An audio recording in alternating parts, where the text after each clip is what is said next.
Hey everyone, Scott Holmberg here from Pacific Residential Mortgage in Bend, Oregon. As you can tell, this is my new office from home thanks to COVID-19. I think Stacey and I are going to chat a little bit about what we are seeing in our community.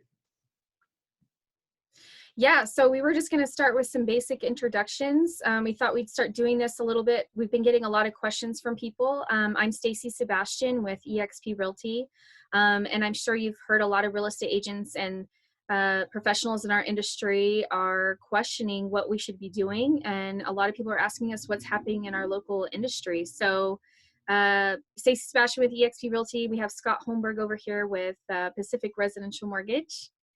And go ahead. We're curious, Scott, what's happening what are you seeing with your industry right now? I would say right off the bat, first thing is you can tell by my home office here that is not set up very good. We are making some adjustments. As a company, we only have 1 to 2 people max in our offices. So everybody that can work from home is working from home. And I feel fortunate from a standpoint of I'm actually in an industry that I can work from home and I'm not closed down or shut down and not doing loans or anything like that. So that's actually kind of exciting. But as we all know, we're making adjustments to the family being around and having to do chores and all that fun stuff. But so we'll get through it. As far as what I kind of see with loans, boy, I've been doing it for 18 years and it's a unique time. A couple of weeks back, we saw rates drop really low. About 4 months of origination done in a span of 5 days. So it really packed the pipes of all of your banks. And then at the same time, COVID starts hitting, the United States, creates a little bit more fear of what was the unknown, what's going to happen. Rates shot up. Rates are kind of all over the place. The Fed's actually getting involved. You're seeing them buy MBS. So it's interesting. As far as what I see in Central Oregon, historically, rates are great. It's quiet. As far as we're in our house here and you don't see as much activity. We actually have a home being built right next door to us. But really kind of starting to see some hedging of credit scores. And what I mean by that is obviously the lower the credit score, the greater the risk for the investor, for that type of borrower. And last week, we really saw the FHA, your government, your FHA, your VA, your USDA, which are traditionally loans for your borrowers that might not have 780 type credit scores. They're going to be in the 600s. Well, there's no risk involved in that.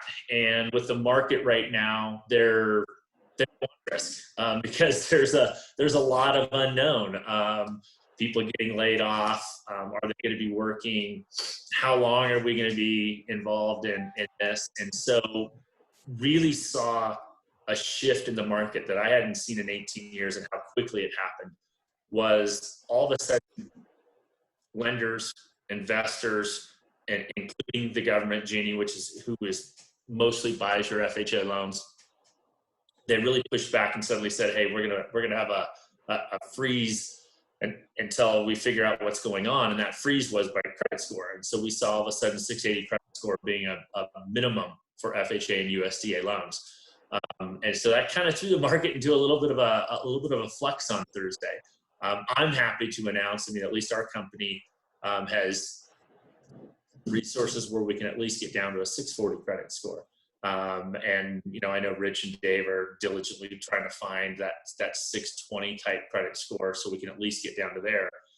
But I also understand it. From a standpoint, you want to take the least amount of risk that you can when you're investing. And if you were buying some stocks right now and you were trying to invest your own money, with all of the stuff that's going on right now and all of the uncertainty, you're going to want to take as least amount of risk that you possibly can. And that's kind of what we saw happen. The lower credit scores, there's greater risk. If they can't make their payments, all of a sudden now as a lender, if I do a loan and it funds and people don't make their first payment, that's really bad for a mortgage company, because that loan then comes back on our books and we have to service it. And when you look at the market, over 70% of the loans that are in that low credit score range of FHA, USDA, and VA were done by what we would call non-depository lenders. That means they're not banks. They don't have deposits. And so if we don't have deposits and all of a sudden start getting what we call first payment defaults and loans coming back to us where the investors are saying, hey, this is an unsellable loan, you keep it, that's what would cause businesses and companies like mine and other businesses that are non-depository lenders to all of a sudden go bankrupt. So that's where we saw that major flux in the market, and it was quick, unlike what we saw in 2006, 2007, 2008. It was a very fast reaction. So more to protect the banks and the lenders to make sure that we are not putting ourselves, and in that case, putting the consumer in a bad situation. So it's interesting times, but we're still doing loans. Have you seen some transactions fall through? Have you seen, based on what's happening right now? So yes, I had a client that is a self-employed doctor, but works for a bigger company. And that company was based in California, and then all of a sudden they kind of said, "Hey, we're gonna put a hold on things," and so he looked at his income suddenly shifting dramatically. I mean, at least for the short period. And we had a conversation. He called me on a Saturday, and we kind of talked it through. And he's like, "Hey, I went through 2008, and I'm still trying to recover from a couple of properties that I bought at the absolute wrong time, and then my income changed." And so we just talked about it, and it was in his best interest to cancel the purchase, at least for now. He went to the seller, asked for an extension. They didn't want to grant him an extension. So he said, "You know what? I'm okay losing $1,000 on my appraisal because I want to make sure that in 2 months or 3 months, I'm not putting myself nor my family in a bad situation." So yeah, I mean, that was one deal that kind of went the other direction, because he did cancel, and I can't blame him. You got to do what's right for your family. I've also got a couple other deals that they're pushing through. So they're in industries that at least in Oregon are considered essential. So they're still working. And they're really not fearful of losing a job. Have I seen some other people I've talked to, loan officers I've talked to, that have some clients, or say in Central Oregon and Bend, in the restaurant business or service business, you're working for a hotel or a resort, and all of a sudden now they're laid off. Unfortunately, that's a bad situation because we can't do the loan if they're not employed. So yeah, I'm seeing some shifts like that, and we just got to kind of roll with the punches. And a lot of it though is making sure we're talking to clients and saying, "Hey, it's going to be okay. We'll work through it. And if that means we don't buy a house right now and we have to wait 2 or 3 months once you're back on the job and you're making the income that you're comfortable with, and things are fine, then it's a great time to buy." But if it's now, great. If it's in a couple months, then things happen for a reason, and it might have been the blessing in disguise for you. What are you seeing on your end? Yeah, so I think there's been, of course, a lot of uncertainty and people feeling a little confused and lost. And I think that we all have to remember, just like in the last, big market crash due to loans being handed out in not necessarily the strongest way, that a lot of people were feeling like losers, or, they failed. And we have to remember that whatever everybody's feeling right now, or whatever you're feeling, I think a lot of people are feeling. And so right now it's good to not give yourself a hard time if you're in that rough position, or if you're feeling uncertain. I think a lot of people are feeling uncertain right now. And just because we're talking about loans right now, and I think it extends into purchasing and loans and renters as well. There's a lot of gray area there and a lot of uncertainty. How am I going to make my rent? How am I going to make my mortgage payment? But it's also important to remember that if you can continue those payments, do that. There's no free money out there. Eventually these are going to have to be paid back. And so as hard as it is, try to reach out to some resources and, make those payments happening. I'm just looking at some notes over here that I took just because I think it's important to touch on these uncomfortable topics too. And also just remember that, it's okay if we're all struggling, because a lot of us are struggling, and it's okay to talk about it. We're all wondering where our next paycheck's going to come from. We're all doing things. I think it was Coffee for Kids. Have you ever heard of them? They're here locally, and some proceeds of their coffee goes to helping kids. And I just saw them post the other day on Facebook that they went and got a job at a grocery store. Instead of releasing some of their members and their crew, they decided to think outside of the box and be like, hey, you guys, we need to go and we need to look outside of the box and go get a job. So they went and applied at a grocery store, because obviously a lot of grocery stores are hiring. So whatever you can do to make those ends meet or find resources or ways, I think that's really important. It is a big gray area, people talking about not making their payments or not making their rental payments. It's going to come due at some point. So whatever you can do to try to make that happen, I think is important. In real estate, I have had some sellers pull back and not want to list. I have had buyers that are not coming to the area. They're worried about all the lockdowns and people being told to stay inside of their homes, or the fear of, potentially getting coronavirus, walking through people's homes, touching doorknobs. There's a lot of liability there that's been discussed in our industry. Are we going to be liable for continuing showings? What if somebody gets sick? What if somebody is sick and doesn't know or isn't disclosing it right off the bat? And not that they have to. There's a lot of concerns. So I think there's a lot of resources that we have as professionals, lenders and real estate agents, that we can do to kind of assist in that. And I think it's going to be an evolution. It's not going to be comfortable for everybody. And I think that we should kind of unpack that and let people know what that looks like and create some hope. And we don't know when this is going to go away, and try to find ways to still continue on. And this is a way of being virtual. My prior real estate career over in Maui was 75% of my business was virtual. So a lot of what I did was sight unseen. And there was a lot involved in that. And I think a lot of places like Bend, Oregon, for example, hasn't necessarily unpacked that virtual box. And so I think we should talk about what that looks like and help. And so I think next Thursday, this Thursday would be a good time for us to kind of open up and show everybody what that looks like. What does it mean for a showing? What does it mean for, real estate transaction with regards to escrow and signings and showings? And, even if you're looking to sell a home, like what that looks like. So I think we should unpack that box on Thursday and kind of let people know that there are options, but it has to be an option that you're comfortable with.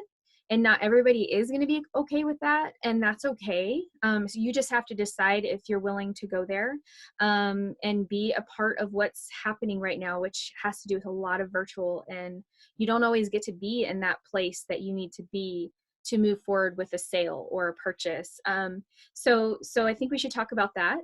And but I think the biggest part of us getting together was a lot of people just asking what's happening in Bend, and what does the market look like? And I think we should kind of put that out there as well. And so I think we'll start focusing on, Scott and myself will start focusing on telling you what's happening, active, pending, sold in the marketplace, and how we're able to continue doing real estate and loans. And it's okay to reach out early. And also, I would just like to point out a couple resources, if you guys don't mind, really quick. I'm going to go ahead and share my screen. And I'm going to go ahead and show you some local resources here in Bend with real estate groups. One of them, if you aren't already in it, Pandemic Partners Bend. There are so many great resources in here, and people helping each other through hard times, and people going ahead and asking for help, and people are reaching out and dropping food off on people's porches and dropping items off. And I think it's really important that if you want to see what's going on, go ahead and join Pandemic Partners. I think it's a great resource. I do want to bring up one other positive note here. We have Bring Bend Home Bingo. There's a restaurant owner that kind of started this concept, and it's to support our local, food trucks and restaurants out there that can only do deliveries or pickups, curbside. So there's this little bingo card here. I urge you guys to go check out Bring Bend Home Bingo. If you fill out this card and you get all of these, there are prizes involved. And so it's a kind of a great way to support the local restaurants out there. And also just the regular Facebook groups that are out there right now. I do have a couple, Sunny and Bend and then New to Bend. If you guys want to kind of keep tabs on what people are discussing more in a positive light for Sunny and Bend. We don't let a lot of political things going on in the group or negativity. It's a place to be positive and helpful as well. So I just wanted to point those out. And then one more thing that I would like to just show you guys. There is a new addendum here for coronavirus for real estate professionals, so that you don't necessarily have to be so fearful of entering into a transaction and not knowing what could potentially occur. And it's essentially kind of like an extension should you get quarantine ordered by an attending a physician or government authority, hospitalization of a party or party's immediate family member, the inability of a vendor, agent, lender, attorney, or government agency whose corporation is required to perform, or similar independent related to the COVID-19 emergency that is outside the reasonable control of the delayed parties. So we can put a time limit in this should there be any delays unforeseen that occurs inside of a transaction. So we already do have a COVID-19 addendum here in not Hawaii, we are in Oregon. So I just wanted to point that out as well, that there are things that changing and evolving here in real estate in Bend. So that was what I wanted to show you. Awesome. So, no, I think it's important. I mean, one of the things that I've seen in the last 2 weeks, let's just say, just driving around or walking around, Central Oregon, this is a way different feel than what it was in 2008, 9, 10. People are out smiling, waving, saying hi. I've seen a lot of that in the last 2 weeks as opposed to even prior to that. So yes, there's a lot of uncertainty going on.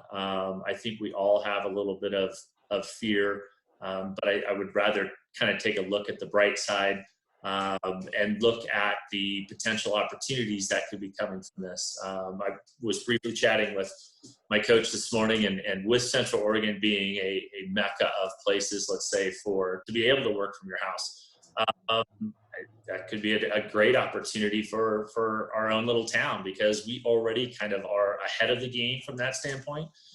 As new companies might be shifting their policy of allowing more employees to work from home, it just means that maybe Central Oregon is a leader in that, and it's a place to jump to. So I try to look at the positive things, try to find those little silver linings and some of the things that we're dealing with now, but it's a lot easier to be positive than it is negative. That's true. So, and it's okay to have emotions through all of this, and we're all here to support each other. And so we're going to come back on Thursday and kind of unpack what virtual real estate and lending looks like here in Bend, Oregon, and keep you guys posted. So thanks for watching. And Stacey Sebastian with eXp Realty, and I have Scott Holmberg from Pacific Residential Mortgage. Look forward to Thursday. Have questions. Okay. All right. Thanks, Scott. We'll see you guys soon. Thanks, guys. Bye.